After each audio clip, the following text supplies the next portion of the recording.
بسم اللہ والصلاة والسلام علی رسول اللہ وعلی آلہ وصحابتہ ومن والہ اما بعد۔ روایت چل رہی ہے الامر والنہی کے ترجمۃ الباب کی، آگے شروع کر رہے ہیں۔ خلف ابن ہشام کی روایت ہے۔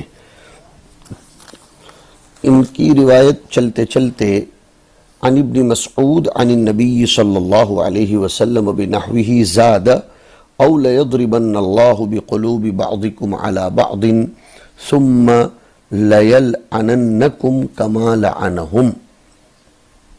اس سلسلے میں ہم اس سے پہلے کلام کر چکے ہیں۔ اچھا، اس میں ایک راوی آپ کو نظر آ رہے سالم، عن عمرو بن مرۃ عن سالم، سالم ابن عجلان الافطس الاموی مولاہم، ابو محمد المدنی الحرانی ثقۃ، لیکن ان پر ارجاء کا الزام تھا اور پھانسی دے کر انہیں مار دیا گیا تھا۔ حضور صلی اللہ علیہ وسلم اس میں فرماتے ہیں کہ تم لوگ نہی عن المنکر اور امر بالمعروف کرتے رہنا، ورنہ بنی اسرائیل کا جو حال ہوا تھا ایسا ہو جائے گا۔ اللہ پاک ایک دوسرے کو آپس میں بھڑا دیں گے، لڑا دیں گے، اور حق تعالی شانہ کی لعنت کے تم مورد بنو گے۔ قال ابو داود رحمہ اللہ تعالی رواہ المحاربی عن العلاء بن المسیب عن عبد اللہ بن عمرو بن مرۃ عن سالم الافطس عن ابی عبیدۃ عن عبد اللہ، ورواہ خالد الطحان عن العلاء عن عمرو بن مرۃ عن ابی عبیدہ۔ گویا درمیان میں سے سالم ساقط ہو گئے ہیں، اس کو ذکر کر رہے ہیں۔ اوپر والی سند میں عبداللہ بن عمرو بن مرۃ عن سالم الافطس عن ابی عبیدہ، جی تو محاربی نے جب ذکر کیا تو عن العلاء بن المسیب عن عبداللہ بن مرہ، تو گویا سالم کو درمیان میں سے ساقط کر دیا ہے۔ اس کے بعد کی روایت ہے وہب بن بقیہ عن خالد، پھر ہائے تحویل ہے، اور اس کے بعد قال ابو بکر رضی اللہ عنہ بعد ان حمد اللہ واثنى علیہ، حضرت ابو بکر کا کسی سند میں آ جانا یہ خود ایک لطیفۃ الاسناد بنتا ہے، اس اعتبار سے کہ صاحب رسول ہے اس سند میں، اور السابقین الاولین میں سے ہے، خلیفہ اول ہے، اور حضور اکرم صلی اللہ علیہ وسلم کے خسر محترم ہے، اور مقلین میں سے ہے۔ قال ابو بکر بعد ان حمد اللہ واثنى علیہ یا ایہا الناس انکم تقرؤون هذه الآیة وتضعونها على غیر مواضعها علیکم انفسکم لا یضرکم من ضل اذا اہتدیتم۔ قال عن خالد وإنا سمعنا النبي صلى الله عليه وسلم يقول إن الناس إذا رأوا الظالم فلم يأخذوا على يديه أوشك أن يعمهم الله بعقاب۔ وقال عمرو عن هشيم وإني سمعت رسول الله صلى الله عليه وسلم يقول ما من قوم يعمل فيهم بالمعاصي ثم يقدرون على أن يغيروا ثم لا يغيروا إلا يوشك أن يعمهم الله منه بعقاب۔ قال أبو داود ورواه كما قال خالد ابو اسامة وجماعة، وقال شعبة فيه ما من قوم يعمل فيهم بالمعاصي هم اکثر ممن يعمله۔ یہ جو قال ابو داود ہے کہ ورواه كما قال خالد ابو اسامة وجماعة، یعنی خالد کی روایت کے مانند جو وہب کے شیخ ہیں ایسی ہی روایت ابو اسامہ اور محدثین کی بڑی جماعت نے کی ہے۔ کون مراد ہے بڑی جماعت سے؟ یزید ابن ہارون جن کی روایت کو مسند احمد میں نقل کیا گیا، عبد ابن حمید جن کی روایت کو ترمذی میں اور بزار میں نقل کیا گیا ہے، یہ ہے۔ وقال شعبۃ فیہ ای فی الحدیث، شعبہ نے اس حدیث میں یہ زیادتی بھی کی ہے کہ ما من قوم یعمل فیہم بالمعاصی، ہم یعنی وہ قوم اکثر ممن یعملہ، تو لفظ اکثر ممن یعملہ اس کو ذکر کیا ثم یقدرون، والے قول میں تو نہی کرنے والے اگر اکثر ہوں عاصین کے مقابلے میں تو ان کو قدرت علی المنع ہوگی، لیکن اگر نہی کرنے والے عاصین کے مقابلے میں اقل ہوں تو ایسا سمجھنا چاہیے کہ ان کو قدرت علی المنع نہیں ہے۔ یہ فلسفہ بتلانے کے لیے قال شعبۃ والی روایت کو ذکر فرمائی ہے کہ ما من قوم يعمل فيهم بالمعاصی هم اکثر ممن يعمله، ہم یعنی وہ نہی عن المنکر کرنے والے اکثر ہونے چاہیے عاملین معصیت کے مقابلے میں۔ مسند احمد میں شعبہ کی روایت آئی ہے، حدثنا عبداللہ کے حوالے سے حضرت ابو بکر ہی کی کہ یا ایہا الناس انکم تقرؤون هذه الآیت وتضعونها على غیر ما وضعها اللہ یا ایہا الذین آمنوا علیکم انفسکم لا یضرکم من ضل اذا اہتدیتم سمعت رسول اللہ صلی اللہ علیہ وسلم یقول ان الناس اذا رأوا المنکر بینہم فلم ینکروہ یوشک ان یعمہم اللہ بعقابہ۔ اس میں وہ بات نہیں ہے جو ابو داؤد نے شعبہ کے حوالے سے قال ابو داؤد کے ضمن میں نقل کی ہے کہ ہم اکثر ممن یعملہ۔ روایت کا اب مطلب سمجھیے، دیکھیے حضرت ابو بکر رضی اللہ تعالی عنہ لوگوں میں اس بات کو ارشاد فرما رہے ہیں کہ تم اس آیت کو پڑھتے ہو یا ایہا الذین آمنوا علیکم انفسکم لا یضرکم من ضل اذا اہتدیتم۔ اس کے ظاہر سے ایسا پتہ چلتا ہے کہ شیخ اپنی اپنی دیکھ، کسی کو کسی کے سامنے روک ٹوک امر وغیرہ کرنے کی ضرورت نہیں ہے۔ اس سے بظاہر ایسا لگتا ہے کہ کوئی گمراہ ہوتا ہو تو ہو، تم ہدایت پر ہونے چاہیے۔ تم اس آیت کو حضرت ابو بکر رضی اللہ تعالیٰ عنہ فرماتے ہیں، تم اس کا مطلب غلط نکالتے ہو۔ اس آیت کا ترجمہ سن کر اس کا مطلب غلط مت نکالو کہ تم اپنی اپنی فکر کرو، اگر تم ہدایت پر ہو تو گمراہ ہونے والوں کی گمراہی تمہیں کوئی نقصان نہیں دے گی۔ اس سے تم ایسا سمجھتے ہو کہ تبلیغ ضروری نہیں ہے، صرف آدمی کا اپنے آپ کا ہدایت پر ہونا کافی ہے، حالانکہ ایسا نہیں ہے۔ ہم نے خود حضور اکرم صلی اللہ علیہ وسلم سے سنا، ابو بکر فرماتے ہیں کہ آپ نے ارشاد فرمایا لوگ جب ظالم کو اس کے ظلم پر ہوتے ہوئے اس کو ظلم سے نہ روکیں تو پھر عذاب سبھی پر آئے گا، معصیت کرنے والوں پر بھی اور نہ روکنے والوں پر بھی۔ اور حضور صلی اللہ علیہ وسلم فرماتے تھے کہ جس قوم کے اندر ارتکاب معاصی اور ظلم ہوتے ہوں تو باوجود اس کے روکنے پر قادر ہونے کے لوگ نہ روکیں تو عذاب سب پر آئے گا۔ معاصی کا ارتکاب نہ کرنے والے تعداد میں زائد ہوں ارتکاب کرنے والوں سے، یہ شعبہ کی جو قید ہے، یہ قید بظاہر اس اعتبار سے ہے کہ قدرت علی التغییر تو اس وقت ہوتی ہے جب نہ کرنے والے زائد ہوں، لیکن مسند احمد میں یہ زیادتی نہیں ہے جیسے کہ میں نے آپ کو سنایا۔ یہ تو ہمارے مصنف اس کو بہت مختصر کر کے آگے چلے گئے ہیں۔ جلالین میں ہم اس پر مستقل بحث کرتے ہیں کہ یہ آیت لا یضرکم من ضل اذا اہتدیتم اپنے اطلاق پر نہیں ہے، یہ خصوصی حالات پر محمول ہے۔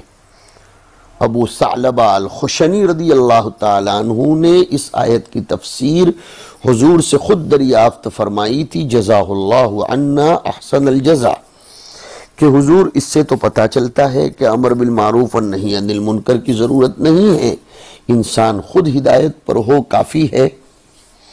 تو اس کا جواب حضرت ابو ثعلبہ الخشنی نے دیا ہے، جو آگے خود ہمارے امام ابو داؤد بھی لائے ہیں۔ یہاں انہوں نے اس کو اتنا چھوڑ دیا، لیکن آگے وہ خود مصنف علیہ الرحمہ اس روایت کو لا رہے ہیں کہ یہ آیت کریمہ مخصوص حالات میں ہے، مطلق نہیں ہے کہ جب لوگوں میں شحن مطاعن و ہون متبعن و دنیا موسرتن و اعجاب کل ذی رأی برأیہ ہو تو لا یضرکم من ضل اذا اہتدیتم ہوگا، تو پھر امر بالمعروف اور نہی عن المنکر نافع و مفید نہیں بنے گا۔ لوگوں میں شدت بخل ہو اور خواہشات نفسانیہ کی پیروی ہو، دنیاوی مصلحتوں کو ہی ترجیح دی جاتی ہو اور اپنے آپ کی رائے پر ہی اعجاب ہو، تو پھر کون کسی کی مانتا ہے؟ ایسے وقت میں ترک تغییر اور ترک تبلیغ مضر نہیں ہے اور پھر اس کو چھوڑا جا سکتا ہے۔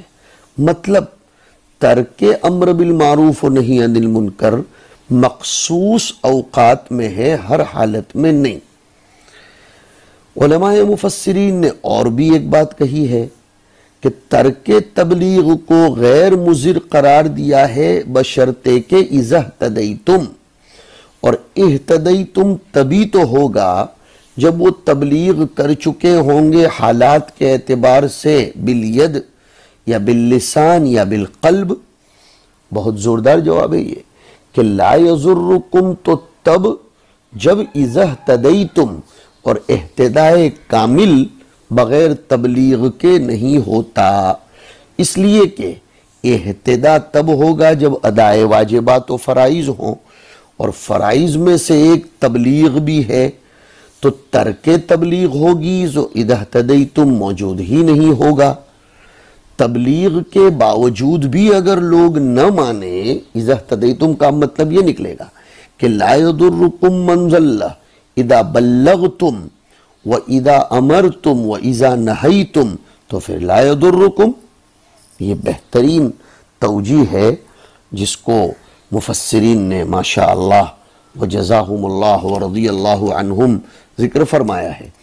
آگے محمد ابن العلا کی روایت ہے اور دوسرے استاد حناد ابن السری ہیں، وہ روایت کرتے ہیں عن ابی سعید الخدری رضی اللہ عنہ قال سمعت رسول اللہ صلی اللہ علیہ وسلم یقول من رأى منکرا فاستطاع ان یغیرہ بیدہ فلیغیرہ بیدہ، وقطع حناد بقیت الحدیث فإن لم يستطع فبلسانہ فإن لم يستطع بلسانہ فبقلبہ وذالک اضعف الایمان۔ یہ بھی روایت میں ارشاد فرمایا گیا کہ تبلیغ، امر بالمعروف اور نہی عن المنکر اپنی اپنی استطاعت کے بقدر ہر انسان پر ضروری ہے۔ کم از کم فتنوں کے زمانے میں تغییر بالقلب تو جو بشکل بعد و مہاجرت ظاہر ہوتی ہے ہونی ہی چاہیے۔ اس کے بعد کی روایت ابو الربیع سلیمان ابن داؤد العتکی کی ہے جو آگے بڑھتے بڑھتے جا رہی ہے ابو ثعلبہ الخشنی تک۔ فقلت یا ابا ثعلبۃ کیف تقول فی هذه الآیہ علیکم انفسکم قال اما واللہ لقد سألت عنها خبیرا سألت عنها رسول اللہ صلی اللہ علیہ وسلم فقال بل ائتمروا بالمعروف وتناہوا عن المنکر حتی اذا رأیت شحا مطاعا بخل وهوا متبعا ودنیا موسرة واعجاب كل ذی رأی برأیہ فعلیک یعنی بنفسک ودع عنك العوام فإن من ورائكم أيام الصبر فيه مثل قبض على الجمر۔ بعد میں حالات ایسے آئیں گے کہ دین پر قائم رہنا آدمی کے لیے ایسا مشکل ہوگا جس طرح مٹھی میں چنگاری کا رکھنا، اور اس زمانے میں شریعت پر چلنے والے کے لیے 50 آدمیوں کے اعمال کے برابر ثواب ہوگا، ایسے 50 جو اس جیسے عمل کرتے ہوں گے۔ یہ ہے کہ للعامل فیہ مثل اجر 50 رجلا یعملون مثل عملہ وزادنی غیرہ، یعنی عبداللہ ابن مبارک کہتے ہیں کہ زادنی غیر عتبہ، جیسے ترمذی کی روایت میں ہے کہ قال یا رسول اللہ اجر 50 منہم قال اجر 50 منکم، استفہام کے انداز میں، مطلب اجر کل واحد منہم علی تقدیر انہ غیر مبتلا ولم یضاعف اجرہ، یا اجر 50 منہم اجمعین لم یبتلوا ببلائہ، یہ اس میں مطلب ہو جائے گا اجر 50 منکم کا۔ اب یہاں ایک بحث ہو سکتی ہے کہ آخری زمانے میں جو لوگ ایسا کریں گے تو ان کو 50 لوگوں کا، تم میں سے 50 لوگوں کا اجر ملے گا، یہ تو صحابہ کو کہا جا رہا ہے، تو غیر صحابی کا عمل صحابی کے عمل سے 50 گنا مضاعف ہونا ظاہر ہو رہا ہے۔ صرف اس عمل کے اعتبار سے ہے جس کو اختیار کرنا آنے والے زمانے میں انسان پر زیادہ شاق ہوگا، مطلقاً نہیں۔ لہذا یہ نہیں سمجھنا چاہیے کہ غیر صحابی کا اجر کلی اور اطلاقی طور پر صحابی کے اجر سے بڑھ سکتا ہے، یہ تو صرف اس عمل کے اعتبار سے ہے جس کو اختیار کرنا آنے والے زمانے میں انسان پر زیادہ شاق گزرتا ہو۔ بعض علماء جیسے ابن عبد البر وغیرہ نے ان جیسی روایتوں سے استدلال کیا ہے کہ غیر صحابی صحابی سے افضل ہو سکتا ہے، لیکن جمہور کا استدلال آپ حضرات نے پڑھا ہے خیر امتی القرن الذی بعثت فیہم ثم الذین یلونہم ثم الذین یلونہم سے ہے۔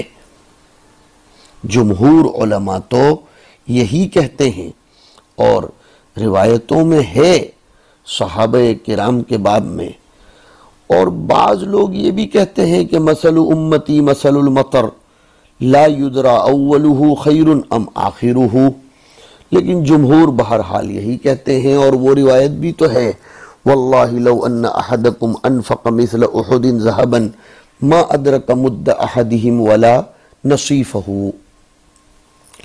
اس کے بعد کی روایت قعنبی کے حوالے سے آ رہی ہے عن عبداللہ بن عمرو بن العاص ان رسول اللہ صلی اللہ علیہ وسلم قال کیف بکم وبزمان او قال یوشک ان یأتی زمان یغربل الناس فیہ غربلتن، مفعول مطلق، تبقى حثالۃ من الناس، یعنی اچھے لوگ چلے جائیں گے اور اراذل باقی رہیں گے۔ حثالۃ، ہاں اچھے لوگ چلے جائیں گے، حثالۃ اراذل کے معنی میں آتا ہے۔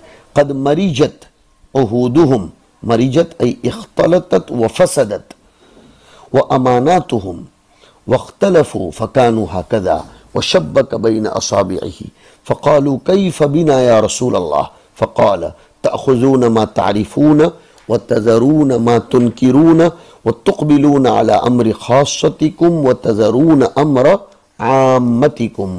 اس کے بعد کی روایت بھی کچھ ایسی ہی ہے ہارون ابن عبداللہ کے حوالے سے جو آ رہی ہے کہ بینما نحن حول رسول اللہ صلی اللہ علیہ وسلم اذ ذکر الفتنة فقال اذا رأيتم الناس قد مرجت عہودهم وخفت اماناتهم وكانوا هكذا وشبك بين اصابعه قال فقمت اليه فقلت كيف افعل عند ذلك جعلني الله فداك قال الزم بيتك واملك عليك لسانك وخذ بما تعرف ودع ما تنكر عليك بامر خاصة نفسك ودع عنك امر العامة۔ مطلب جب غلبہ فساد ہو اور شیوع جہل ہو تو پھر نصیحت فائدہ نہیں دیتی، ناصح کا قول قبول نہیں کیا جاتا، تو وجوب امر بالمعروف اور وجوب نہی عن المنکر ایسے زمانے میں ساقط ہو جاتا ہے۔ یہ ان دونوں روایتوں کا خلاصہ نکلتا ہے، اور یہ بھی بتایا جا رہا ہے کہ دور فتن میں انسان کو کیسے رہنا چاہیے۔ زبردست بات ارشاد فرمائی جا رہی ہے کہ تم لوگ ایسا کرنا کہ جب امانتوں کا خیال نہ رہے اور گھٹیا کمینے لوگ دنیا میں رہ جائیں، لوگوں کو چھان دیا جائے، تو حضور صلی اللہ علیہ وسلم نے فرمایا کہ جب شبک بین اصابعہ لوگ خلط ملط ہو جائیں، پتہ ہی نہ چلے، تو اس وقت یہ کرو کہ خود جو نیک کام ہیں ان کو کرتے رہو، منکرات کو چھوڑ دو، اپنی فکر میں رہو، ہاں اپنی فکر میں رہو، عوام کو ان کی حالت پر چھوڑ دو۔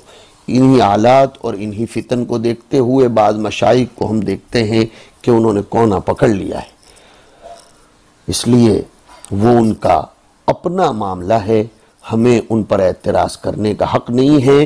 انہیں اس دور میں بھی ایسے ہی حالات نظر آ رہے ہیں، اور فرمایا گھر سے باہر نہ نکلو، اپنی زبان کو قابو میں رکھو اور خود عمل کرتے رہو، اور فرمایا وَعَلَيْكَ بِأَمْرِ خَاصَّةِ نَفْسِكَ۔ اس کے بعد کی ایک روایت ارشاد فرمائی محمد بن عبادہ الواسطی کے حوالے سے ابو سعید خدری کی، قال رسول اللہ صلی اللہ علیہ وسلم افضل الجہاد کلمۃ عدل عند سلطان جائر او امیر جائر۔ اس کو افضل الجہاد اس لیے کہتے ہیں کہ جو دشمن سے جہاد کرتا ہے وہ تو رجاء و خوف کے درمیان متردد ہوتا ہے، اسے نہیں معلوم ہوتا کہ وہ یغلب ہوگا یا یغلب ہوگا، لیکن جو سلطان وقت کے سامنے کھڑے ہو کر امر بالمعروف یا کلمہ حق کہتا ہے وہ تو سلطان وقت کے ہاتھ میں مقہور ہوتا ہے۔ وہ جب حق کہے گا اور امر بالمعروف کہے گا تو یقینی طور پر سلطان چونکہ جائر ہے، اس لیے فقط تعرض للتلف و احراق نفسه للہلاک، اس اعتبار سے وہ افضل انواع جہاد ہوا، اس لیے کہ اس میں غلبہ خوف بلکہ تیقن خوف کسی درجے میں ہوتا ہے۔ جہاد مع الکفار میں دونوں احتمال ہوتے ہیں، غالب بھی ہو سکتا ہے مغلوب بھی، پہلے کی امید ہے کہ غالب ہوگا لیکن مغلوبیت کا خوف ہے۔ ظالم بادشاہ کے سامنے حق بات کہنے میں تو اپنی ہلاکت ہی کا غلبہ ظن ہوتا ہے، اس لیے یہ کام بڑا مشکل بھی ہے، اس اعتبار سے اس کو افضل قرار دیا گیا ہے۔ اس کے بعد کی روایت میں محمد ابن العلا کے حوالے سے عن العرس روایت بیان کی گئی ہے کہ عن العرس ابن عمیرہ الکندی عن النبی صلی اللہ علیہ وسلم قال اذا عملت الخطیئة في الارض كان من شہدها فکرہها وقال مرة انکرها كمن غاب عنها ومن غاب عنها فرضیها كان كمن شہدها۔ ارے کیا زبردست بات فرمائی ہے، ہم لوگ اس میں بڑی کوتاہی برت رہے ہیں کہ جب کسی جگہ کوئی ناجائز اور حرام کام انجام دیے جا رہے ہوں تو جو شخص وہاں موجود ہے لیکن اس کو برا سمجھتا ہے تو وہ اس شخص کے مانند ہے جو اس جگہ ہے ہی نہیں، تو کم از کم برا تو سمجھنا ہی پڑے گا۔ اور جو شخص اگرچہ جسماً وہاں موجود نہ ہو لیکن اس ناجائز کام کو پسند کرتا ہو، تالیاں بجاتا ہو، سنتا ہو، مزے لیتا ہو، تماشائی بنتا ہو، تو پھر وہ اس شخص کے حکم میں ہے جو وہاں موجود ہے اور اس کام میں شریک بھی ہے۔ بہت خطرناک بات ہے۔ تو ہمیں ایسی غیر اسلامی اور غیر شرعی حرکات پر راضی رہنے کی بھی ضرورت نہیں، مزے لے کر اس کو دیکھنے کی بھی ضرورت نہیں ہے۔ اس کے بعد کی روایت میں بھی احمد ابن یونس کے حوالے سے نحوہ کہہ کر یہی بات ارشاد فرمائی گئی۔ اس کے بعد سلیمان ابن حرب کی روایت ہے جس میں آیا حدثني رجل من اصحاب النبي صلى الله عليه وسلم ان النبي صلى الله عليه وسلم قال لن يهلك الناس حتى يعذروا او يعذروا من انفسهم۔ لوگ ہلاک نہیں ہوں گے یہاں تک کہ ان کے عیوب و معاصی غالب نہ ہو جائیں۔ ہاں یہ تو اس کے خلاصہ کلام کے اعتبار سے مطلب نکلا، یعنی اگر میں نے اس کے بعد آپ سے کچھ سوال کیا تو پھر آپ مجھ کو اپنے ساتھ مت رکھنا، گویا اس صورت میں آپ کے پاس مجھ کو ساتھ نہ رکھنے کا معقول عذر ہوگا۔ اس طرح یہاں بھی ہے کہ لوگ اس وقت تک ہلاک نہیں ہوں گے، اللہ ان کو عذاب میں مبتلا نہیں کرے گا جب تک کہ ان کے معاصی غالب نہ ہو جائیں۔ جب ان کے معاصی غالب ہو جائیں گے، حد تجاوزی ہو جائے گی، تو اللہ تعالیٰ ان کو عذاب دیں گے، اور گویا لوگوں کی یہ حالت اللہ کے لیے ان کو عذاب دینے کا ایک معقول عذر ہوگا۔ اللہ کے لیے، اللہ کے پاس ان کا ایک عذر ہوگا، اللہ کے پاس خود ان کو عذاب میں مبتلا کرنے کا ایک عذر ہوگا، یہ بات فرمائی جا رہی ہے۔ اس کے بعد ہے باب قیام الساعہ، آخری ترجمۃ الباب، احمد ابن حنبل کے حوالے سے روایت جاری ہے ان عبداللہ ابن عمر رضی اللہ عنہما قال صلی بنا رسول اللہ صلی اللہ علیہ وسلم ذات لیلۃ صلاة العشاء فی آخر حیاته فلما سلم قام فقال ارأيتم لیلتکم هذه فإن على رأس 100 سنة منها لا يبقى ممن هو على ظهر الأرض أحد. قال ابن عمر فوهل الناس في مقالة رسول الله صلى الله عليه وسلم تلك فيما يتحدثون عن هذه الأحاديث عن 100 سنة وإنما قال رسول الله صلى الله عليه وسلم لا يبقى ممن هو اليوم على ظهر الأرض يريد أن ينخرم ذلك القرن. اس روایت سے بعض لوگوں نے حضرت خضر کے نہ ہونے پر بھی استدلال کیا ہے. حضور صلی اللہ علیہ وسلم کا مقصد یہ ہے اس مدت میں جو نسل ہے وہ ختم ہو جائے گی. گویا حضور ان کو یہ کہہ کر ان کی عمروں کے کم ہونے کی تنبیہ و نصیحت فرما رہے ہیں اور بتلا رہے ہیں کہ تم یہ مت سمجھنا کہ تمہاری عمریں تم سے پہلی امتوں کی طرح ہوں گی کہ پھر اب تم عبادت میں اجتہاد کا انتظار کرو، نہیں ابھی سے محنت میں لگ جاؤ. یہ ابن بطال نے بڑی قیمتی بات اس سلسلے میں ارشاد فرمائی ہے. امام نووی فرماتے ہیں کہ اس رات روئے زمین پر جو بھی ہوگا وہ 40 سال سے زیادہ اس رات کے بعد 40 سال سبقت لسانی ہوئی عفواً اس رات کے بعد 100 سال سے زیادہ عمر نہیں گزارے گا، چاہے اس وقت اس کی عمر کم ہو یا زیادہ ہو. مطلب یہ نہیں ہے کہ اس رات کے بعد جو پیدا ہوگا اس کی عمر 100 سال نہیں ہوگی، یہ مطلب نہیں ہے، اس کو بھی سمجھ لینا چاہیے. اس کے بعد کی روایت موسیٰ ابن سہل کی عن ابی ثعلبۃ الخشنی قال رسول اللہ صلی اللہ علیہ وسلم لن يعجز اللہ هذه الامة من نصف یوم. نصف یوم یعنی 500 سنہ، مطلب یہ امت یا اس کی حکومت 500 سال تک باقی رہے گی، اس سے کم نہیں ہوگی، اور اگر بڑھ جائے تو پھر کوئی مضائقہ نہیں ہے، کم کی نفی ہے. پھر عمر ابن عثمان کی روایت ہے سعد ابن ابی وقاص رضی اللہ تعالیٰ عنہ کے حوالے سے عن النبی صلی اللہ علیہ وسلم انہو قال انی لارجو اللہ تعجز امتی عند ربها ان یؤخرهم نصف یوم. قیل لسعد وکم نصف یوم قال 500 سنة. کیوں؟ وان یوما عند ربک کالف سنة مما تعدون. تو حضرت ابن عمر کی روایت ہے، یہ قیام الساعہ میں، کہ ایک روز حضور نے ہمیں عشاء کی نماز پڑھائی اپنی زندگی کے آخری ایام میں. سلام پھیرنے کے بعد کھڑے ہو کر ارشاد فرمایا تم اس رات کو دیکھ رہے ہو؟ تو صحابہ نے فرمایا جی ہاں. اس مقام سے صحابہ کا یہ جواب سمجھ میں آ رہا ہے، اور مقام ہی سے یہ بات سمجھ میں آ رہی ہے کہ آپ نے فرمایا تو پھر اچھا اس کو ذہن میں رکھو، وہ یہ کہ اس رات کے 100 سال کے بعد جتنے لوگ اس وقت روئے زمین پر ہیں ان میں سے کوئی نہیں رہے گا. ابن عمر فرماتے ہیں کہ لوگوں کو غلط فہمی ہوئی آپ کے اس ارشاد کے بارے میں. 100 سال کے مطلب میں رائے زنی کرنے لگے کہ شاید مراد یہ ہو کہ اس رات سے لے کر 100 سال کے اندر قیامت آ جائے گی. فرماتے ہیں کہ آپ کی مراد یہ تھی کہ اس وقت جتنے لوگ زمین پر موجود ہیں ان میں سے کوئی 100 سال کے بعد باقی نہیں رہے گا. یہ مطلب نہیں ہے کہ کوئی بھی دنیا میں باقی، ابھی جو ہیں اس کی بات ہے. اور حضور اس طرح جیسے میں نے کہا نصیحت فرماتے ہیں. چنانچہ دیکھو ہر شخص کو، ہر زمانے کے لوگوں کو اس سے نصیحت حاصل کرنا چاہیے، اور تقریباً ہر زمانے کے لوگوں کے بارے میں کہا جا سکتا ہے کہ ان میں سے اب سے جس وقت آپ کہیں 100 سال کے بعد کوئی باقی نہیں رہے گا. ہر زمانے کے لوگوں پر صادق آ سکتی ہے یہ بات، اس لیے ہر زمانے کے لوگوں کو قصر اعمار کے باب میں متنبہ رہنا چاہیے. صحابہ کرام میں سب سے اخیر میں وفات حضرت ابو الطفیل عامر ابن واصلہ کی ہوئی. ان کی وفات کے بارے میں سن 100 ہجری کا قول ہے اور ایک قول سن 110 کا ہے. دونوں صورتوں میں حضور کے قول کی صداقت ظاہر ہے. آخری صحابی ابو الطفیل کا انتقال ہوا. تو آپ دیکھ لو، آپ نے یہ بات اپنی عمر کے اخیر میں فرمائی تھی. اس حدیث سے اس پر استدلال ہوا ہے کہ اگر کوئی شخص آپ کی وفات کے 100 سال بعد اپنے صحابی ہونے کا دعویٰ کرے تو وہ ناقابل قبول ہوگا۔ زبردست استدلال فرمایا گیا ہے۔